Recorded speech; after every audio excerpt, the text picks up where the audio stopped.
안녕하세요. 예.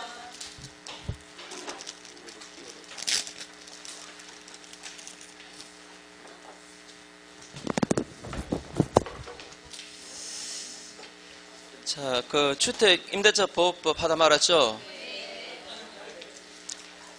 자, 주임법 한번 잠깐만 중요한 것만 잠깐 볼게요. 자, 갑소유 주택입니다. 을이 임차하고 임차에서 인도받고 주민등록 전입하면 대항력 발생합니다. 대항력 발생한다는 것은 이 주택의 소유자가 바뀌었을 때 매매로 바뀌었든 경매로 바뀌었든 새로운 소유자 양수인 이자가 임대인의 지위를 승계한다. 맞습니까? 임대인의 지위를 승계하고 보증금 반환 처음부터 승계한다. 맞아요? 보증금 반환 처음부터 승계한다. 그래서 을은 이 병한테 보증금 반환 청구해야 돼요. 맞죠? 이렇게 보증금 반환 청구 못해요. 다만 을 입장에서 보증금 반환 채무가 갑에게서 병에게로 넘어가는 거 그게 싫어요. 을은 싫습니다. 이 사람이 신용이 안 좋아서. 그러면 이의 제기할 수 있습니다. 이의 제기하면 이 사람의 보증금 반환 채무가 소멸 안 해요. 맞죠? 그죠? 이쪽 보증금 반환 채무 소멸 안 합니다. 그 다음에 이게 만약에 미등기 무가주택이다. 미등기 무가주택이면 이 사람이 샀다 하더라도 인도만 받을 뿐이지 등기는 못 하잖아요. 자, 등기 못 했습니다. 그래서 법적으로 소유권 취득 못 했습니다. 그래도 승계한다. OX. 오, 잘하시네. 이제 뭐 한 수준 올랐구만. 다 합격하겠네요. 자, 이게 미등기 무가주택이면 이 사람이 인도만 받았을 뿐입니다. 그래서 사실상의 소유권만 취득했을 뿐이다. 그래도 이거 승계한다 그랬습니다. 그죠? 승계한다 그랬어요. 자, 그 다음에 갑소유 주택인데 을이 말이죠. 회사입니다. 회사가 임차했어요.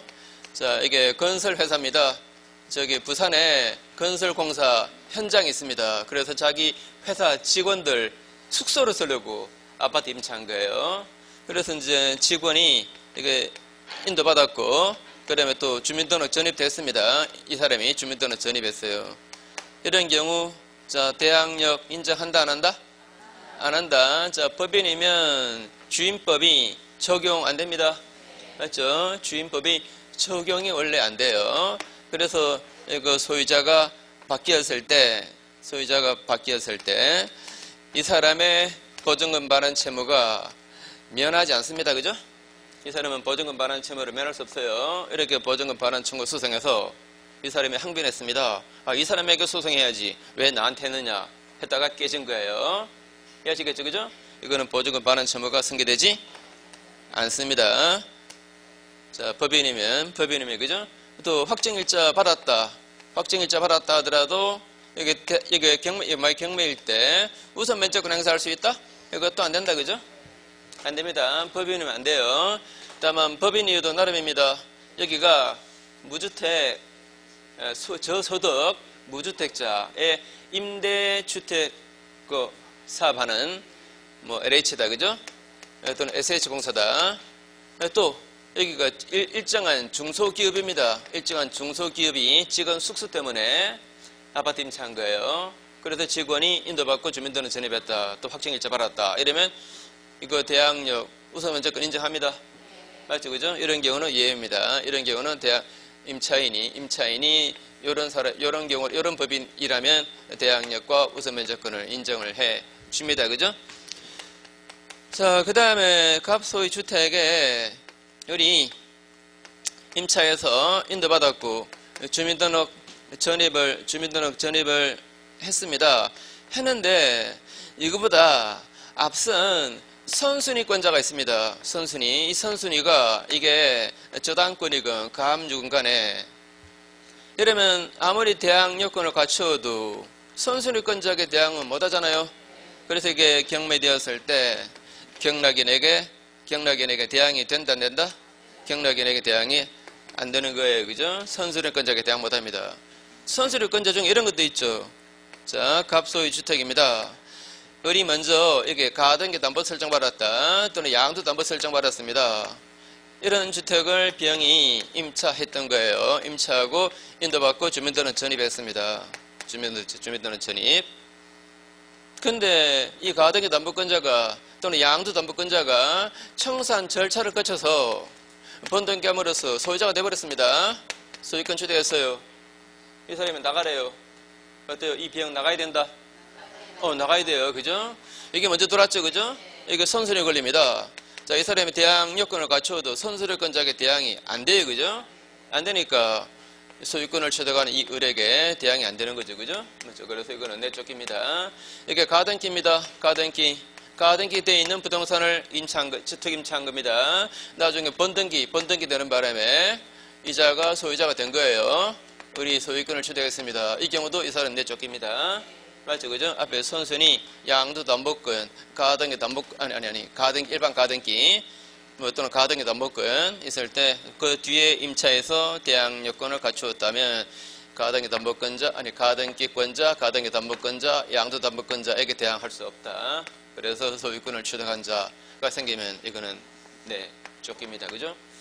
자, 그런 얘기가 대항력에 관한 얘기고, 그 다음에 이런 것도 있었죠.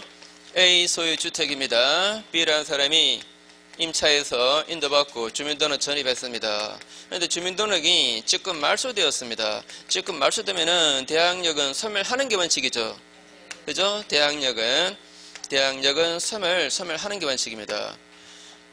그런데 주민등록이 다시 회복되었습니다. 또는 재등록되었습니다. 그런데 이게 주민등록법상에 적법한 이 절차를 통해서 만약에 된 것이다. 이러면 대항력은 소급해서 되살아납니다. 맞죠? 대항력은 소급해서 대항력은 되살아나니까 1번, 그 다음에 2번 그 사이에 제3자 C가 저당권 설정 받았다. 그 다음에 이제 다시 이게 회복된 거예요. 또는 이자가 소유권을 취득했다. 이랬을 때 저렇게 다시 이제 이 절차를 통해서 회복한 겁니다. 이게 3번이네. 그 다음에 이게 2번이네. 그죠? 이랬을 때, 자, 일단은, 이거 해가지고 이 사람에게 대항하겠다. 돼야 안 돼요? 됩니다. 그죠? 물론 이 사람은 당연히, 이게 말소되고 없으니까, 대항력 가천임차권은 없는 줄로 분명히 믿고 들어오는 거죠. 그죠? 그죠? 믿고 들어옵니다. 그래도 나중에 적법한 이 절차를 통해서 이거 회복되었다면, 이자한테 대항할 수가 있습니다. 그런데 적법한 이 절차를 통한 것이 아니었다. 그냥 통상적인 재등록이었다.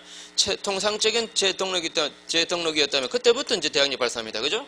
그러니까 대항할 수가 없는 거고, 그죠?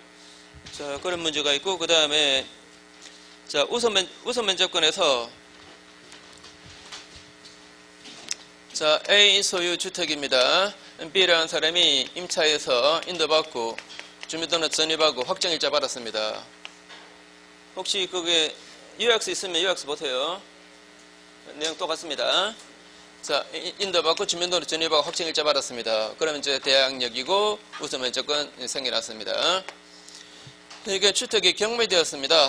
경매되면은, 자, 매매면은 사실 뭐 시험에 되어 있지만 매매가 되었다면 그러면 이거는 행사할 여지가 없습니다. 그죠? 이건 언제 행사합니까? 경매되었을 때 행사하는 거죠. 그냥 매매가 되었다면 그냥 이걸로 대항하는 겁니다. 그죠? 대항하는 거예요.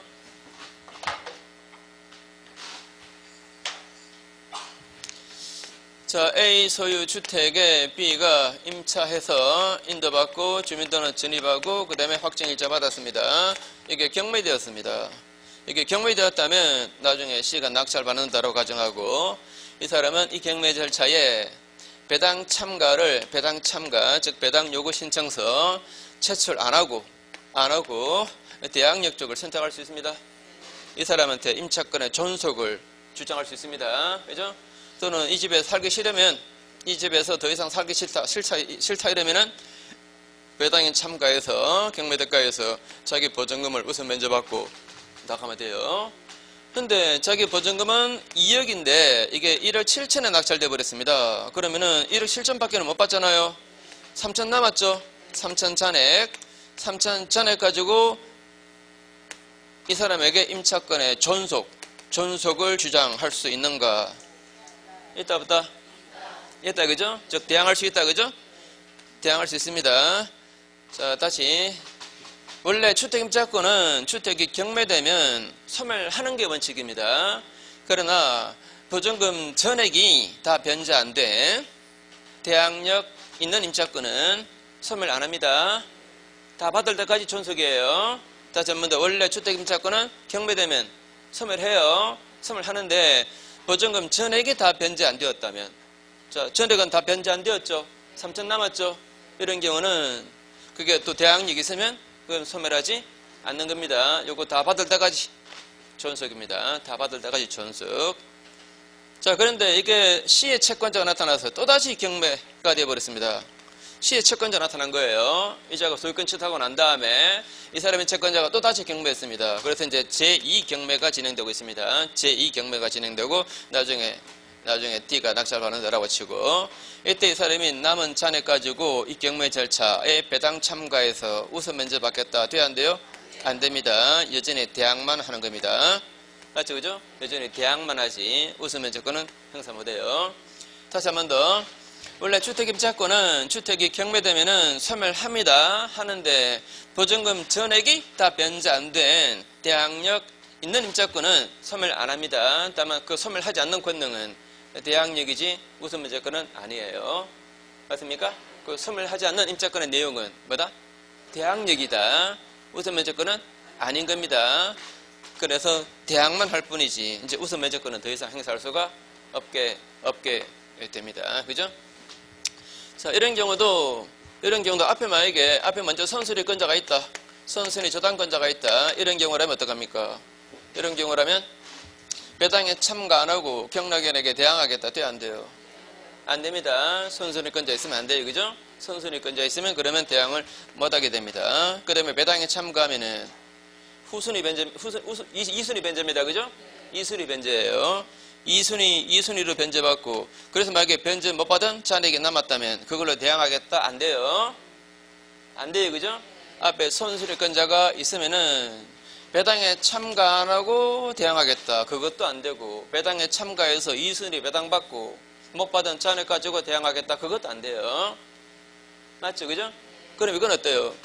A 소유 주택입니다. B라는 사람이 임차했습니다. 인도받고 주민등록 전입했습니다. 그 다음에 C가 저당권자로 들어왔습니다. 그 후에 확정일자를 이제 받은 거예요. 자, 여기 대항력이죠. 대항력은 먼저 갖춘 겁니다. 그 다음에 저당권 들어왔고, 그 다음에 우선 면제권은 이제 취득한 거예요. 이게 경매되었습니다. 이게 경매되었을 때 나중에 D가 낙찰받는다 치고, 이 사람은 이 경매 절차에 배당 참가를 안 하고 바로 그냥 경락인에게 보증금 전액 가지고 대항하겠다. 돼요, 안 돼요? 돼요. 대항력 있잖아요. 그죠? 대항력 있으니까. 그 다음에 배당에 참가 한번 해봅시다. 배당에 참가하면은 몇 순위 배당받아요? 2순위 배당받아요. 2순위. 자, 2순위 배당을 받게 됩니다. 그래서 만약에 이게 2억이고 이게 만약에 1억이다. 자, 그런데 이게 만약에 이게 2억 2천에 낙찰되었다. 그러면 2억 2천 중에서 이자가 먼저 가져가요. 그러면 1억 2천만 받아요. 맞죠? 근데 8천 남았습니다. 8천 잔액 가지고 경락연에게 대항하겠다. 어때요? 안 돼요. 네? 이해됩니까? 자, 대항 아니. 다시 대답해 보세요. 다시. 자, 요거는 이해했죠? 배당에 참가 안 했습니다. 배당에 참가 안 하고 전액 가지고 대항할 수 있죠? 그럼 배당에 참가했습니다. 배당에 참가하면은 우선 면제받는 순위는 이거보다 늦었습니다. 2순위 배당받아요. 2순위 배당받고 2순위 배당받으면 이자가 1억 가져가고, 그 다음에 1억 2천 남았는 이자가 가져가요. 그럼 8천 남았죠? 8천 가지고 이자에 대항하게 할 수 있다 없다? 예? 근데 아까 왜 안 된다 그랬어요?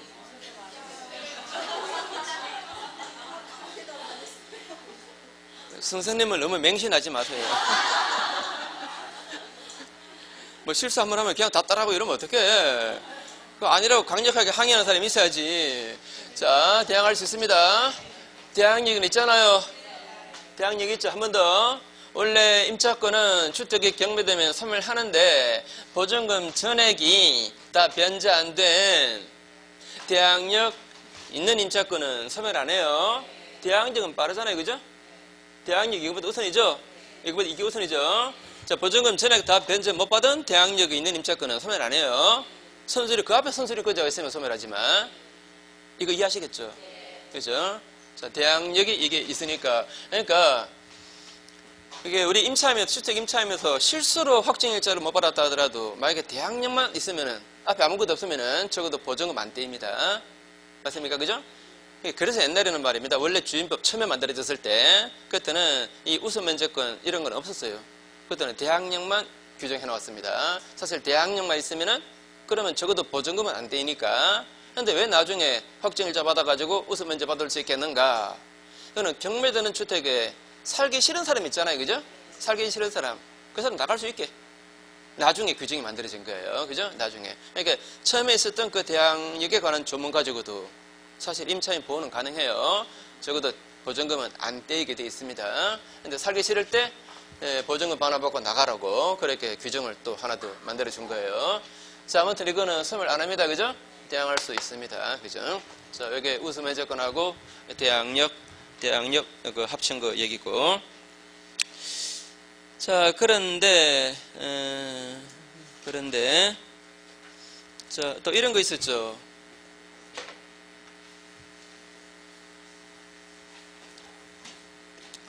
자, A 소유 주택입니다. B라는 사람이 임차를 했습니다. 임차해서 인도받고, 그러니까 대항력권 갖추고 우선매제권 다 갖췄습니다. 갖추고 이 사람이 임차권을 C에게 양도했습니다. 임차인의 집이 이게 이쪽에 생겨된 거예요. 이거 다른 말로 하면은 임차권을 양도한 거예요. 똑같은 말입니다. 맞습니까? 임차권을 양도했다. 그죠? 임차권 양도. 물론 이 사람이 동의받아야 돼요. 자, 적법한 임차권 양도입니다. 임차인의 집이가 적법하게 승계된 거예요. 적법하게 승계되었다. 나중에 이게 경매되었습니다. 경매되었을 때 이 사람 우선면제권 행사할 수 있다 없다? 임차권을 양수한 거예요. 이제 임차인의 집이 자체를 승계한 겁니다. 그러면 당연히 이것도 단어 모으는 거죠. 그죠? 그러니까 우선면제권 행사할 수 있습니다. 그런데 이건 또 다르죠. 자, A 소유 주택에 B가 임차인인데 대항력 우선면제권 다 갖췄습니다. 그리고 보증금 반환 채권이 있고, 이 보증금 반환 채권 이걸 C가 양도받은 겁니다. 요걸 이자가 양수한 거예요. 이거 양수한 거 아니에요. 채권 양수한 겁니다. 채권 양수한 사람. 이런 사람은 나중에 이게 경매되면은 경매대가에서 우선면제 받을 수 있다 없다? 못 받아요. 이 사람 임차인 아니니까. 그죠? 임차인 아니기 때문에 못 받아요. 다음에 이것도 예외가 있죠. 여기가 뭐다? 은행이다. 그죠? 일정한 금융기관. 법 전문상으로 일정한 금융기관 이렇게 나와요. 그 은행 말합니다. 그죠? 네, 아무튼 시험에 출제되면은 은행 이렇게 안 쓸 거예요. 일정한 금융기관. 이렇게 나와요. 이면은 이거 우선면제권 인정합니다. 이거는 대출 때문에 그런 거죠. 그죠? 이거 양수하는 이유는 대출금 담보료고 이걸 가져간 거예요. 이자가 대출금 못 갚으면 이 사람이 바로 이렇게 보증금 나한테 달라 이렇게 들어가요. 맞죠? 그죠? 대출금 못 갚으면 이쪽에서 바로 보증금을 이쪽에 주지 마시고 이쪽에 달라 라고 들어갑니다. 맞죠? 그죠? 자, 이런 일정한 금융기관이면은 우선면제권 행사할 수가 있도록 그렇게 되어 있죠. 그 다음에 이런 것도 있죠. 자, A 소유 토지, A 소유 주택, 그 다음에 B라는 사람이 임차해서 대항력권, 우선면제권 다 갖췄습니다. 아닙니다.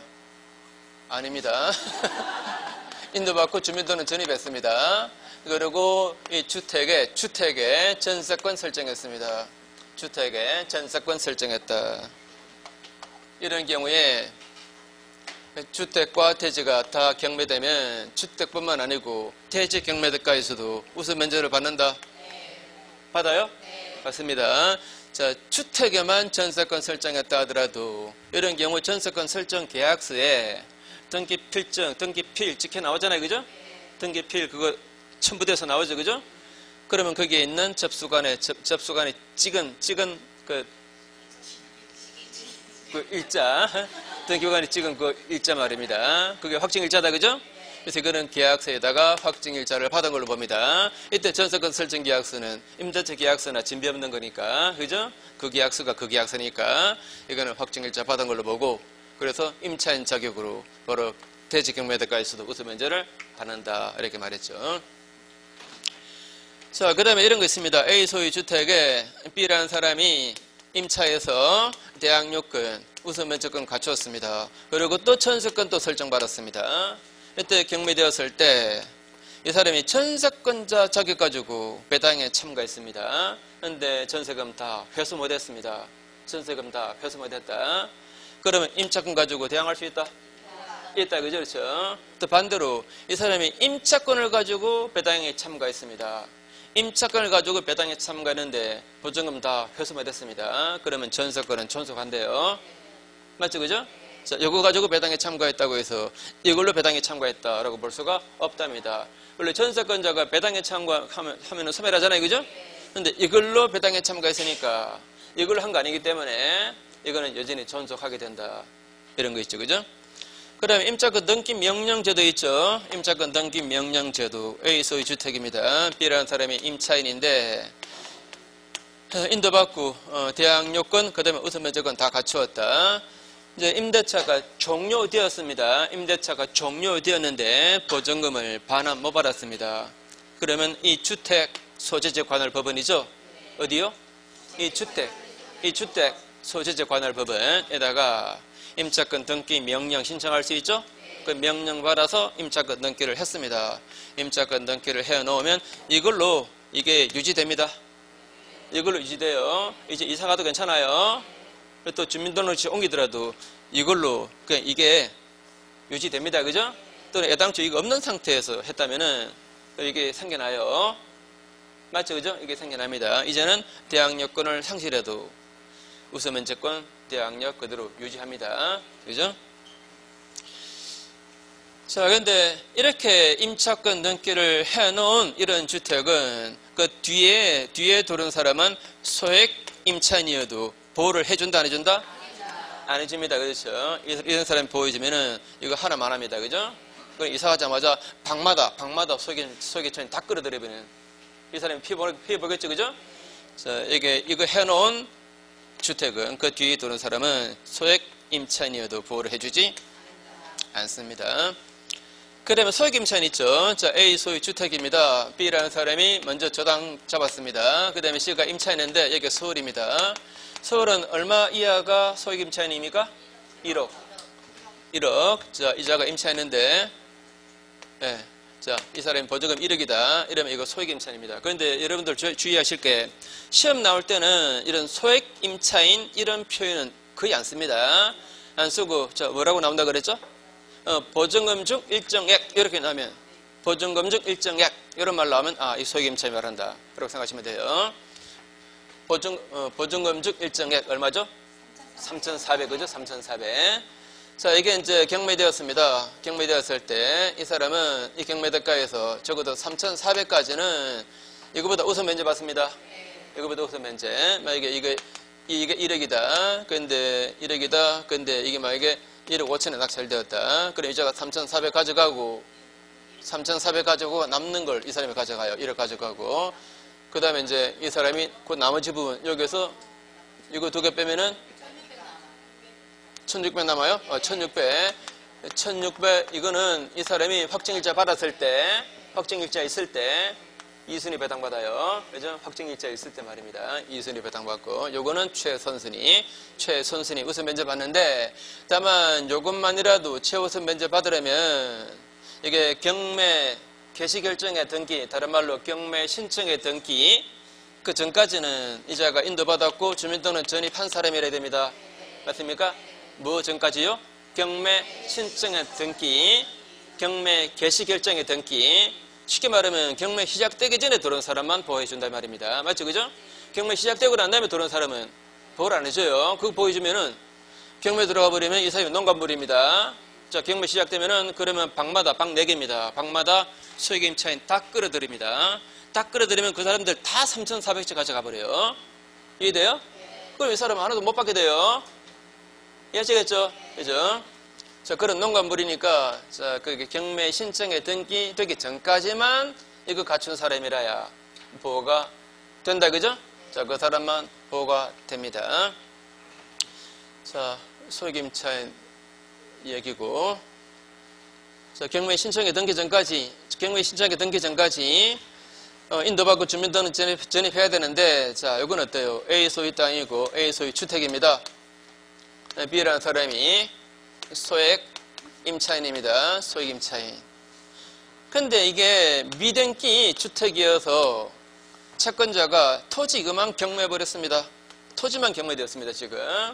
그래도 토지 경매대가에서 이게 선순위 저당권자보다, 선순위 저당권 있을 때, 선순위 저당권자보다 먼저 최우선 면제받는다. 어때요? 받아요? 받습니다. 그렇죠? 대지만 경매되더라도 그래도 최우선 면제받습니다. 이건 어때요? 자, 당초 임차할 때에는 대지와 주택의 소유자가 같았습니다. 근데 A가 이 땅을 팔았습니다. C한테 팔았어요. 팔고 난 다음에 이 사람의 채권자가 나타나서 경매 들어온 겁니다. 자, 경매가 이제 진행됩니다. 이제는 토지와 건물 소유자가 달라요. 이런 경우도 이 경매대가에서 최우선 면제받는다. 받아요? 받습니다. 다시 한 번 더, 소액임차인은 주택과 대지에 대해서 최선순위 담보권자로 보면 돼요. 맞습니까? 주택과 대지에 대해서 뭐라고요? 최선순위 담보권자니까. 담보권자는 소유자가 바뀌든 말든 관계없잖아요. 저당권자 말입니다. 그죠? 저당권자는 소유자가 바뀌든 말든 관계없죠? 자, 이렇게 소유자가 바뀐 후, 즉 대지와 주택 소유자가 달라지고 난 다음에 경매가 되었다 하더라도 그래도 최우선 면제 받습니다. 맞죠? 다음에 이 경우는 이 대지에 대한 경매 신청의 등기 전까지만 인도받고 주민등록 전입되어 있으면 됩니다. 맞습니까? 원래는 소액임차인은 언제까지 대항 요건을 갖춘다? 주택에 대한 경매 신청의 등기 전까지입니다. 맞습니까? 주택에 대한 경매 신청의 등기 전까지 대항 요건을 갖추라 라고 되어 있는데, 지금 주택은 경매 안 되고 대지만 경매되고 있습니다. 이런 경우는 대지에 대한 경매 신청의 등기 전까지만 대항 요건을 갖추면 돼요. 맞죠? 그죠? 대지에 대한 경매 신청의 등기 전까지만 대항 요건을 갖추었다면 그러면 보호됩니다. 이런 경우, 자, 만약에 이건 어때요?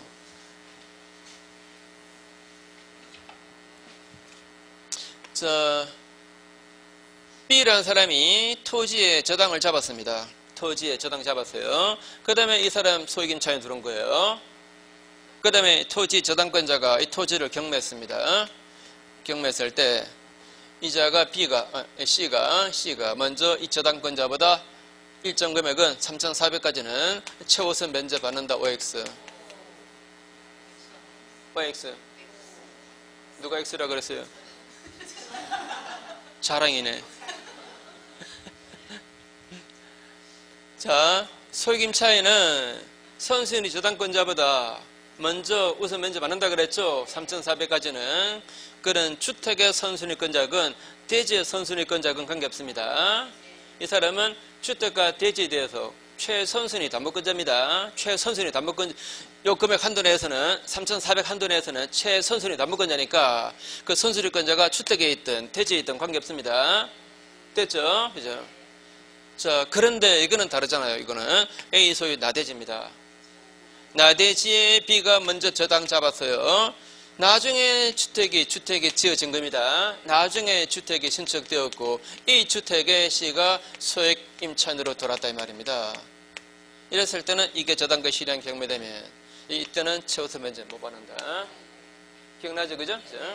이거는 다르다 그랬잖아요. 이 사람은 이 저당 잡을 때 주택이 있었으니까 소액 임차인 들어올 수 있다는 거 짐작할 수 있잖아요. 그런데 이거는 짐작되겠습니까? 아, 자기가 담보 잡을 때는 나대지인데, 그죠? 그런데 그게 하필 주택이 지어지고 또 소액 임차인 들어올 거라고 어떻게 예상하겠습니까? 그죠? 이런 경우까지 이 사람한테 최우선 면제권 주면 이 사람은 불측의 손해를 볼 수 있습니다. 그죠? 예상 못한 손해가 생겨요. 그래서 이거는 인정할 수가 없다. 이렇게 말했습니다. 그죠? 이런 얘기들이 뭐 주가 드는 얘기들이죠. 자, 문제 한번 봅시다.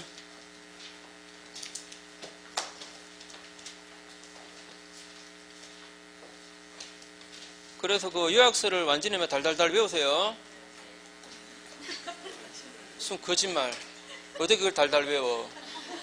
옛날에 뭐 국민교육 헌장이야 뭐 한 페이지밖에 안 되니까 뜻도 모르고 외웠지만 달달 못 외웁니다. 숙지. 거듭 읽어서 숙지하세요. 그러면 그 법이 안 벗어나요. 자, 지난번에 어디까지 했더라? 295페이지요. 295페이지 14번. 틀린 것은 1번에 임차인이 주택인도 받고 전입신고 그 다음에 확정일자 받은 그 이 길에 그 동일자 지워버리세요. 이 길에 저당권이 설정되고 그 저당권이 실행된 경우 임차인은 경락인에게 대항할 수가 있다. 어때요? 자, A 소유 주택입니다. B라는 사람이 임차에서 인도받고 주민등록 전입했습니다. 그 다음에 그 다음날입니다. 그 다음날 저당권자 들어왔어요. 그러면 이거 대항력 있어요, 없어요? 이거는 그 다음날 0시부터 대항력 발생하니까 이거보다 앞서는 거죠, 그죠? 그래서 이거 저당권 실행 경매되면은 대항할 수 있는 겁니다. 그러면 조금 바꿔볼까요?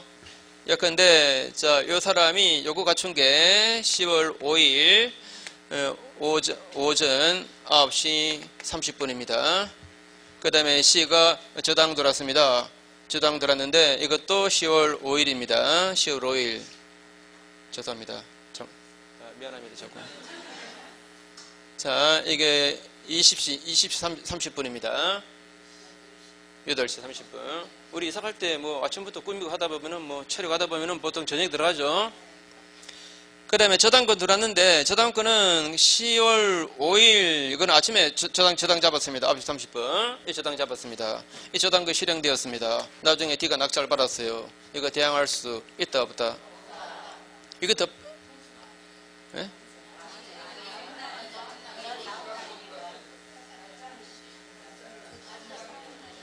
그러면은 이거는 요거 갖추고 그 다음날 가야 대항이 발생하잖아요. 이게 더 빠르잖아요. 그죠? 대항 못해요. 아까처럼 이게 9시고 이게 20시다 하더라도 그것도 안 돼요. 그죠? 이것도 이거 했다 하더라도 동일자고 이게 더 빨랐다 하더라도 안 돼요. 이거 그 다음날 가야 대항이 발생하는 거니까.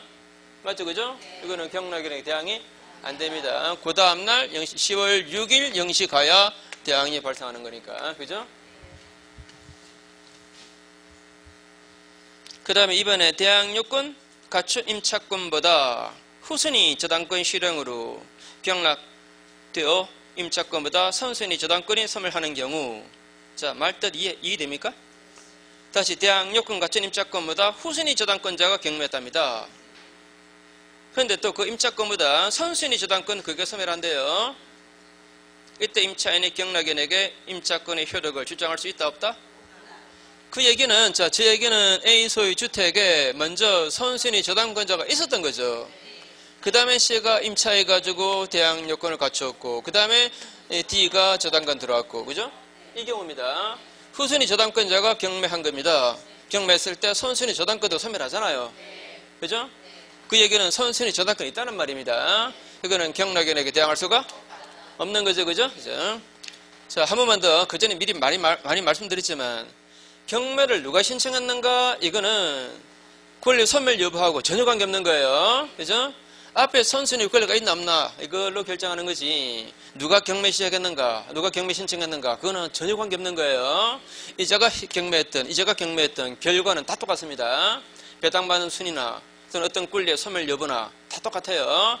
누가 경매 신청했는가? 이거는 신경 쓰지 마세요. 앞에 권리가 있나 없나? 이것만 보세요. 그 다음에 3번에 선순위 저당권이 있는 상태에서 임차인이 대항 요건을 구비했고 그 다음에 임대인이 주택을 팔았습니다. 이때 양수인이 임대인의 지위를 승계한다. 다시 잘 읽어보세요. 선순위 저당권이 있는 상태에서 임차인의 대항력권을 구비했고 그 다음에 임대인이 주택을 팔았대요. 경매된 게 아니잖아요. 팔았으니까 그죠? 이런 경우는 임차인은 내쫓기지 않습니다.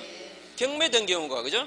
경매된 경우에 경락연액에 대항 못하지 그냥 매매가 되었다면 선수리권자 있어도 대항 영위사할 수 있어요. 아까 미리 말씀드렸죠? 자, 매매가 된 경우라면 그러면은 경락연액에 대항하면 돼요. 그죠? 자, 경매가 되었을 때 그때는 경락연액에 대항이 안 돼요. 그 다음에 4번에 법정 갱신된 경우에 임차인은 언제든지 해지 통고할 수 있고 임대인이 그 통고받은 날로부터 몇 개월 지나면 3개월 지나면 해지가 됩니다. 그 다음에 5번에 매도인으로부터 임대 권한을 묵시적으로 부여받은 매수인. 자, 이러면 이 매수인은 이전 등기 했습니까? 안 했습니까?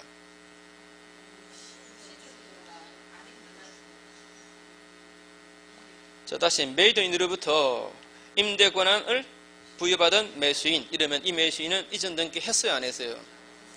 아니, 이전 등기 했으면 소유권을 취득했는데 무슨 임대 권한을 부여받습니까? 맞죠? 그죠? 임대 권한 부여받는다. 이 뜻은 이 매수인은 등기를 아직 안 한 겁니다. 맞죠? 그죠? 미등기 매수인인 거예요. 자, 이런 매수인이 그 주택을 임대했습니다. 그 다음에 매매계약이 해지되었습니다. 이때 임차인의 그 주택에 입주했고 주민등록 전입을 마쳤다면 매도인의 반환 청구에, 인도 청구에 대항할 수 있다. 있어요? 없어요? 있어요. 그죠? 자, 한 번만 더 할게요. A 소유 주택입니다. 이걸 B한테 매도했는데 인도만 했고 이전 등기는 안 했습니다. 이 사람 분명히 돈 주고 산 거예요. 그래서 이 사람은 이 주택을 사용, 수익할 권리가 있는 사람입니다.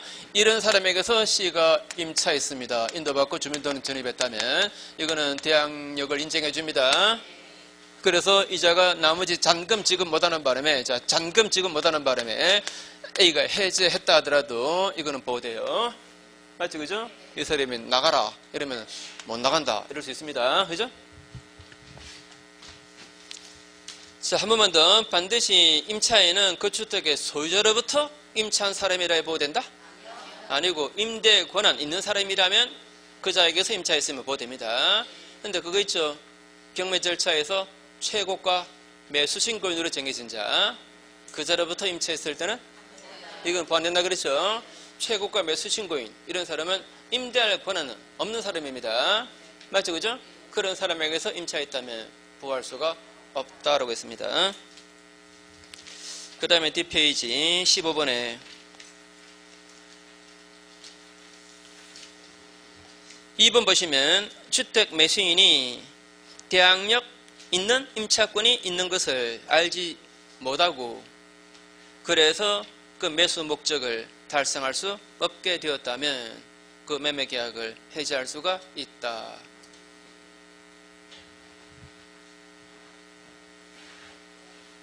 어때요?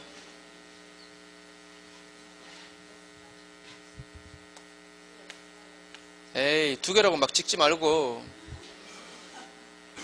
자, A 소유 주택에 B라는 사람이 대항력 갖춘 임차인입니다. 이런 주택을 C가 산 거예요. 샀습니다. 그런데 이 사람은 사고 난 다음에 알았습니다. 이게 대항력이 있다는 것을. 나중에 알았습니다. 처음에 몰랐어요. 사고 나서 보니까 이 사람이 대항력 갖췄대요. 그래서 내보낼 수가 없는 사람입니다. 그래서 이 주택을 매수한 목적을 달성 못하게 되었다. 이 사람이 자기들의 살량으로 이걸 산 겁니다. 투자용으로 산 거 아니에요. 이 주택에서 거주할 목적으로 산 거예요. 그럼 이 사람이 있으면은 매수한 목적을 달성 못할 거 아닙니까? 그러면 해지하겠다 이 말입니다. 어때요? 할 수 있죠. 왜 못하겠어요? 물론 이거 있는 거 알고 샀다면 못할 거고 모르고 샀을 때 말입니다. 다만 이 임차권이 이 주택의 일부에만 있는 거다. 그래서 나머지만 가지고도 이 사람들의 주거 목적이 달성 가능하다면 그때는 손해배상만 청구합니다. 이렇게 해보니까 뭐 생각나는 거 없습니까? 없죠. A 소유 땅입니다. B가 지상권자입니다. 이걸 C가 산 거예요. 살 때는 지당권이 있는 것을 이 사람은 몰랐습니다. 사고 나서 알았습니다. 이게 있는 거. 그래서 이것 때문에 이 땅을 매입한 목적을 달성 못한다면 해지할 수 있고, 그렇게 심하지 않다면 다행히 이 지당권이 토지 일부에만 설정된 거다. 그러면 나머지만 가지고도 이자가 매수한 목적을 달성 가능하다면 손해배상만 청구한다. 아시죠? 이게 여기 575조. 예? 요 조문이 바로 여기에 준용된다라고 주임법에 나와 있어요. 예? 자, 요 주택에 대항력 갖춘 임차권이 있을 때 바로 요 조문 요걸 준용한다라고 되어 있습니다. 모양새가 똑같잖아요. 맞죠, 그죠?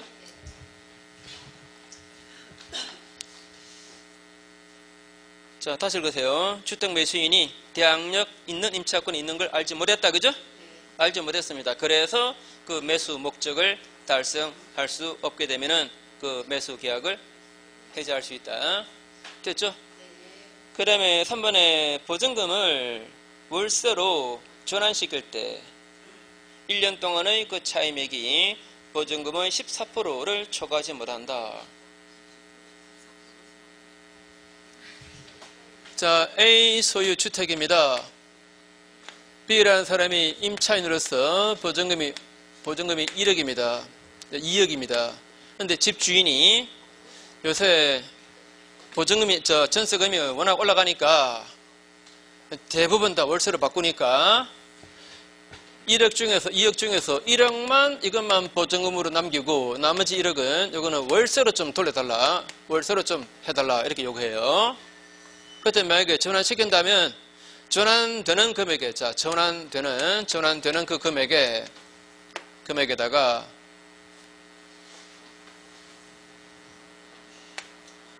일할을 곱한 금액을 초과할 수 없습니다. 일할을 곱한 금액. 그러니까 1,000만 원 못 넘어요. 1,000만 원을 또 11로 나눠야 됩니다. 그 금액 월세가 돼요. 그 금액 넘을 수 없다. 또는 한국은행 하는 기준금리에다가 더하기 3.5% 요걸 곱한 금액 아닙니다. 여기 더했습니다. 자, 하는 기준금리에다가 3.5% 더한 금액, 요 비율을 곱한 금액을 초과할 수가 없다라고 되어 있습니다. 그러니까 이것도 넘어서는 안 되고 이것도 넘어서는 안 돼요. 자, 이렇게 할게요. 요 둘 중에 낮은 비율을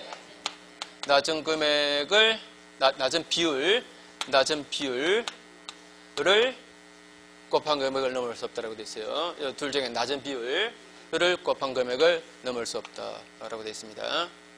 이게 이제 주택이고 주택임대차가 그렇고, 그래요. 상가임대차는 어때요? 상가임대차는 역시 이걸 월세로 돌려달라 할 때 전환되는 금액에다가 1할 2푼, 그죠? 1할 2푼 곱한 금액, 또는 하는 기준금리에다가 4.5를 곱한 금액, 곱한 비율, 4.5를 곱한 비율 중에서 그 낮은 비율을 곱한 금액을 초과할 수 없다. 이렇게 되어 있습니다. 사실 이게 문장이 너무 길어서 제 생각에는 뭐 시험에 나올까 싶어요. 예, 이거 한 가지만 있으면 시험에 출제하기 좋지만은, 그런데 지금 시험을 만약에 진짜 이렇게 출제했다면은, 이거는 옷 아니고 X 아니에요, 이거는. 한번 보세요, 다시. 이거는 분명히 X네. 이거는 분명히 X인데, 만약에 1화를 넘을 수 없다, 이렇게 나왔을 때, 1화를 곱한 금액을 넘을 수 없다 이렇게 나오면 그게 맞는 말입니까? 맞는 말 아니에요. 1화를 곱한 금액을 넘을 수 없다 이렇게 나오면은 혹시 이게 더 낮으면은 이걸 넘을 수 없는 거예요. 그래 안 그래요? 1화를 곱한 금액을 넘을 수 없다 이렇게 만약에 지문이 떴을 때 그거는 맞는 문장 아닙니다. 그죠? 만약에 이게 더 낮다면, 이 비율이 더 낮다면 이걸 넘을 수 없는 거예요. 맞죠? 그죠? 이 둘 중에 낮은 비율을 곱한 금액을 넘을 수 없는 거예요. 그죠? 그러니까 이건 시험 출제하기가 애매합니다. 이거는 문장 만들기가 좀 뭐해요. 그죠? 혹시 뭐 관로 해가지고 시험 출제할지는 모르겠지만,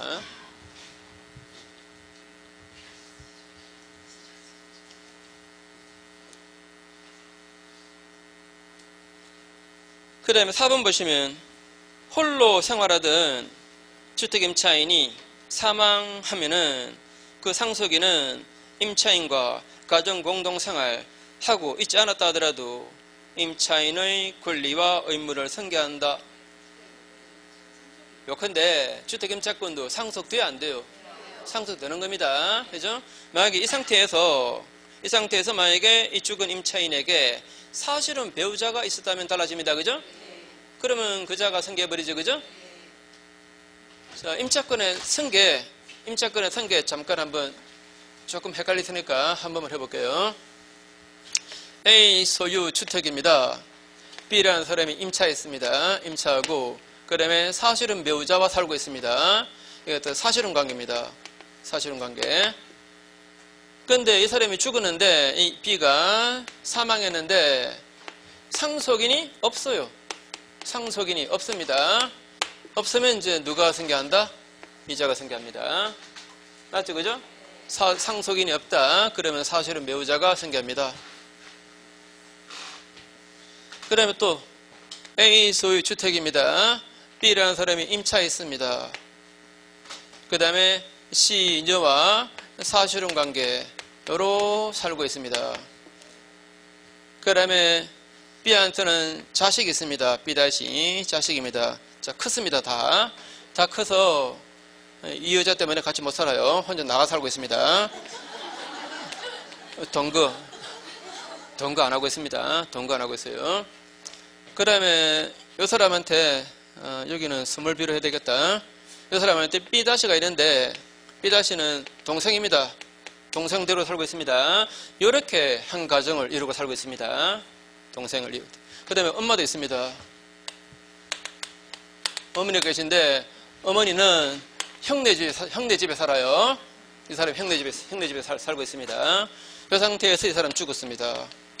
죽었다면 이 임차권은 어디로 갈까요?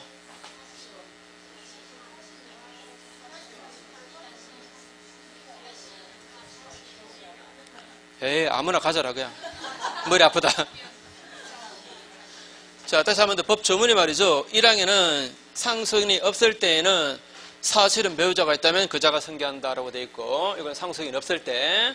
두 번째 조항에는 상속인이 있으나 가정 공동생활을 하고 있지 않다면, 동거 안 하고 있다면 그때는 같이 살고 있는 사실은 배우자와 이촌, 이 내의 친족이 공동으로 승계한다 라고 되어 있습니다. 얘가 상속인이죠? 상속인인데 같이 안 살고 있죠? 안 살고 있으면 같이 살고 있는 사실은 배우자와 또 같이 살고 있는 이촌, 이 내의 친족이 승계하는 거예요. 다른 재산은 다 얘한테 가요. 다른 재산은 다 이쪽으로 갑니다. 근데 임차권마저 가버리면 같이 살고 있는 사람들이 다 내쫓깁니다. 이거 불쌍하죠? 이해하겠죠? 그죠? 이 사람의 은행돈, 땅 같은 건 다 얘가 다 가져가요. 근데 임차권마저 얘한테 가버리면 이 사람들이 졸지에 길바닥에 내앉게 돼요. 이거는 좀 불쌍하죠? 그죠? 그래서 이 사람들의 주거 안정을 위해서 바로 같이 살고 있는 사실은 배우자와 이촌, 이 내의 친족이 공동으로 승계한다라고 되어 있습니다. 근데 법 조문 보면은 딱 그렇게 안 나와 있습니다. 어떤 사람은 그래서 이촌, 이 내의 친족은 같이 안 살아도 승계한다. 이렇게 설명한 사람이 있어요. 완전히 부를 겁니다. 아, 보세요. 여기 1촌이죠? 1촌입니다. 그럼 2촌 이내니까 여기도 승계한다? 아, 형님이 모시고 있는데 이 사람이 이걸 뭐하러 승계합니까? 상식으로 판단해 보세요. 아, 형님 집에서 잘 살고 있습니다. 형님 집에서 60평짜리 아파트에서 잘 형님 모시고 있습니다. 그런데 개딱지 같은 임차권을 가져가 버린다? 그죠? 그죠? 이해되죠? 그죠? 바로 주거 안정을 위한 거니까 이촌 이 내의 친족도 같이 살아야 돼요. 같이 살고 있는 사실은 배우자와 같이 살고 있는 이촌 이 내의 친족이 공동으로 승계하는 겁니다. 이 사람은 승계할 필요가 없는 사람이에요. 그죠? 아시겠죠? 그죠? 자, 그 다음에 잠깐만 쉬시고요.